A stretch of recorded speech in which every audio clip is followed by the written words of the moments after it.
Revie to take the throw. And he's looking for Joe Royle. There's Royle. Morrissey. Whistle!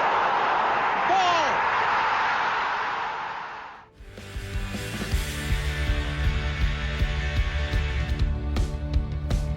Alan Ball Jr. didn't play for applause, didn't pose for posters, didn't chase the spotlight. He played because something inside him refused to stay still. Born in Farnworth, son of Alan Ball, a hard man in the old game, but the fire the son carried, that belonged to no one else. They said he was too small, too noisy, too bold for his size. At Blackpool, Sir Stanley Matthews told him to put the ball to feet. Ball fired back. It's your job to bloody run and get it. That wasn't disrespect. That was prophecy. He debuted at 17, ran like the whistle was chasing him, pressed like the pitch was shrinking, barked orders at men twice his size. By 21, he was England's youngest starter in a World Cup final. Not the tallest, not the prettiest player, but the heartbeat you heard before the anthem finished. And after all the running, after all the medals and nights he gave away, football did what football always does to the ones who give too much. Business deals fell through. Promises didn't arrive. And when the walls closed in, he sold the medal he had bled for. Not for luxury, but to protect his family.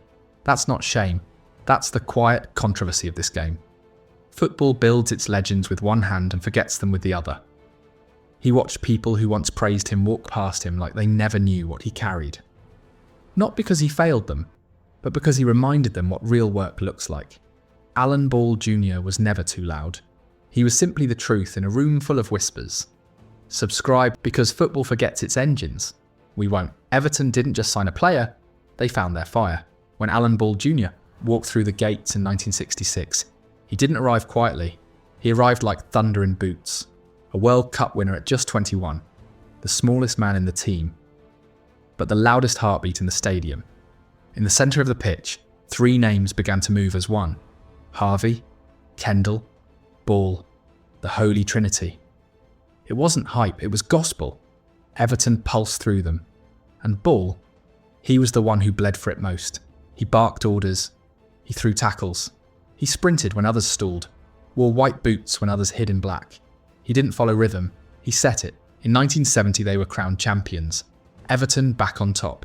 The Trinity untouchable. And then they sold him. December 1971, a boardroom decision. £220,000. The most expensive sale in British history. The kind of number that buys silence. No send-off. No explanation. Just a cold phone call and a one-way ticket to Arsenal. The fans didn't understand. His teammates didn't forgive. The soul was ripped from the team and the heartbeat left the city. Ball never complained in public, but inside he carried that bruise for life. A club that gave him glory, gave him away. He didn't need their thanks, he needed their loyalty. And when they failed to give it, he never looked at them the same again. They broke the Trinity, and the echoes of that silence still haunt the corridors of Goodison Park. When Alan Ball Jr. signed for Everton in 1966, he didn't just switch clubs, he crossed a war line, and standing on the other side, gritting his teeth, boots sharpened, was Tommy Smith. The Anfield Iron, the man who didn't tackle to win the ball. He tackled to win the soul. Their duels weren't football. They were street fights dressed as derbies, clash after clash, knee to knee, stud to shin. No apology, no mercy. Alan Ball didn't flinch, he gave it back. Every elbow, every glare. A snarl in white boots who refused to bow to Liverpool's enforcer. Smith later said, "He was mouthy, so I gave him something to shout about." But Ball didn't shut up, he just kicked harder. And then came Shankly's barb. After one bruising clash at Goodison, Bill Shankly looked Ball in the eye and said, "Never mind Alan, at least now you'll get to play next to a great team." That cut deeper than any boot, because Ball didn't see himself as a guest in the city. He thought he was its voice. He'd bled for that blue shirt, lifted the title with it, and still, Liverpool laughed like he was small. That rivalry never softened. Tommy Smith would say later, Ball was talented, but he was a little pest. But that pest dragged Everton forward, dragged the whole club through mud and muscle just to prove they mattered. And deep down, he never forgot the smirk on Smith's face, or the sound of Shankly's words. Because behind the medals and applause, there was one thing Alan Ball never received in Merseyside. Peace. When Arsenal broke the British transfer record to sign Alan Ball, they weren't just buying a player. They were buying fire. He arrived from Everton as a league champion, a World Cup winner, and a captain in everything but name. But the weight of that fee settled on his shoulders like a coffin lid. He came to carry Arsenal forward, but what he walked into was a capital of frustration. Ball's early seasons in red weren't easy. Injuries, inconsistency, and a team still haunted by their 1971 double. His time at Arsenal was defined by almosts. Almost a title run. Almost an England comeback. Almost loved. And in a club that worshipped statues, Alan Ball's fire never cooled long enough to be cast in bronze. He came to lead. He left forgotten. If you wanted peace, you never stepped into a match between Alan Ball and Leeds United.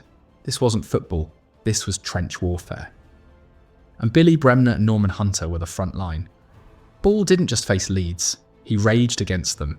And the epicentre was Wembley 1972. FA Cup final. Arsenal vs Leeds. Ball versus Bremner.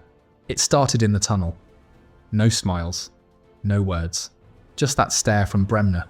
All grit and venom. A captain who hated Ball's fire because it looked too much like his own. Ball took the fight straight to him. Clattering into Bremner early, slipping the ball past Hunter's lunges. But Leeds played ugly. They dragged the game into the mud. And in the 53rd minute, they won it with a single header. But the papers didn't talk about the goal. They talked about the fight. Ball was hacking at Bremner like a man possessed, one match report read. He couldn't stand Leeds' smugness, their aura, their violence. He once said Leeds were a team of enforcers, not footballers. And they knew how to get to him. Hunter was the bruiser, Bremner was the brain. But Ball was the man who never backed down. Every game was a grudge match, every tackle a message.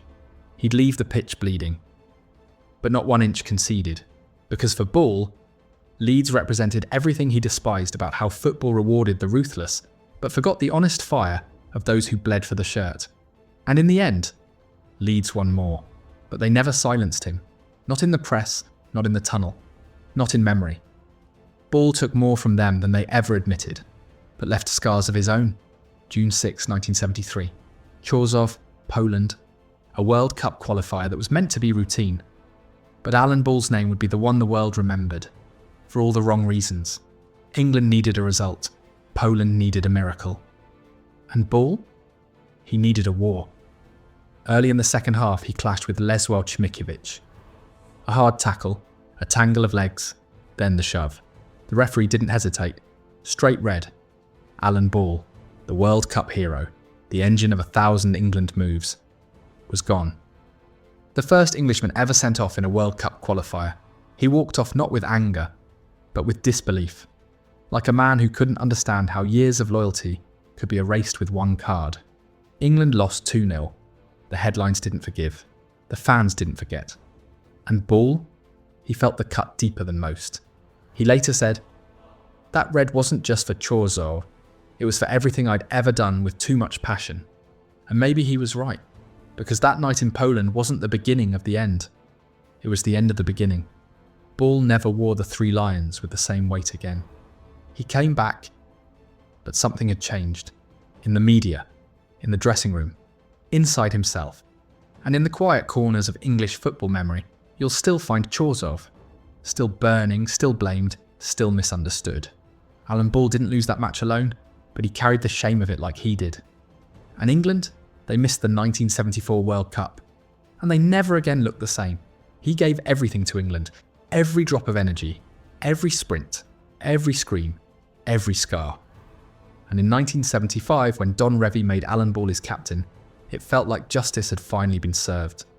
Ball wore the armband with pride, not as a symbol, but as a responsibility. He led with fire, not words, not speeches. Fire. But Revie, for all his genius, was never a man of sentiment. Without warning, without reason, Ball was dropped. No phone call, no explanation. Just silence. The same silence that had followed him his whole career. 72 caps, a World Cup, a captain's band. All gone with one decision. "I found out like everyone else," Ball would later say. "In the papers, that's how much I meant to them." He never played for England again. No thanks. Just the echo of 13 years of service, swallowed up in a change of system. It wasn't just losing the shirt, it was losing the trust. Revie never looked back. Ball never forgave. Because for a man who had lived for the roar of his country, to be discarded like a worn-out pair of boots, that was the real injury. And so the man who bled for England died as a name in the margins of their history. One betrayal, and no goodbye. They only saw the medals, the sweat, the fire in his boots. But behind Alan Ball's drive was a man bleeding quietly where no camera ever looked. His father, Alan Ball Sr., his first coach, his fiercest protector, was killed in a car crash in 1982. His wife, Leslie, the love who stood through it all, lost to cancer in 2004. His daughter, Mandy, forced into her own fight against cancer. And still he stood. Still he smiled. Still he kept going. Because footballers don't cry in public. But the debts piled up. The businesses failed. He poured everything into coaching, into pubs, into ventures that swallowed his savings and spat out nothing.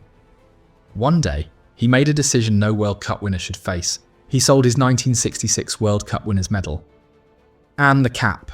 Not for vanity, not for greed, but to support his family, to keep the roof overhead, to honour the promise he'd made long before the fame came. He was once the youngest man to lift football's greatest prize, but decades later he stood quietly at an auction, watching his medals pass through strangers' hands. Not as trophies, but as lifelines. They said football made him rich, but it took everything else, and when the lights faded, he didn't cling to glory. He clung to family, because in the end, Alan Ball gave more than football ever gave back. He never stopped moving, even when the boots were hung, even when the medals were sold, even when the stories started forgetting his name. Alan Ball didn't know how to rest. He coached, managed, taught. From Blackpool to Portsmouth, from England to Exeter, he gave every club the same fire he once gave the Maracana. On 25th of April 2007, while trying to fight a garden fire at his home in Hampshire, Alan Ball suffered a fatal heart attack. He was 61. No glory, no final match, just smoke and silence. At Winchester Cathedral they laid him to rest. Flat cap on the coffin, club flags folded at his side. Everton, Arsenal, Southampton, Blackpool, England. All of them claimed him, but few had truly protected him. The injustice wasn't that he died young, it was that the game he served never truly served him back. He was the youngest of the 1966 Lions, and the first to die. That voice, high-pitched, relentless, was gone, and watched how quickly football forgets. But we don't. We remember the injustice, the medals pawned, the silence after the noise, the player who bled for every badge, and still wasn't protected from the cold. Subscribe, because some legends weren't failed by ability. They were failed by the system that cheered when they won and turned away when they needed help. Alan Ball, not just a champion, a warning.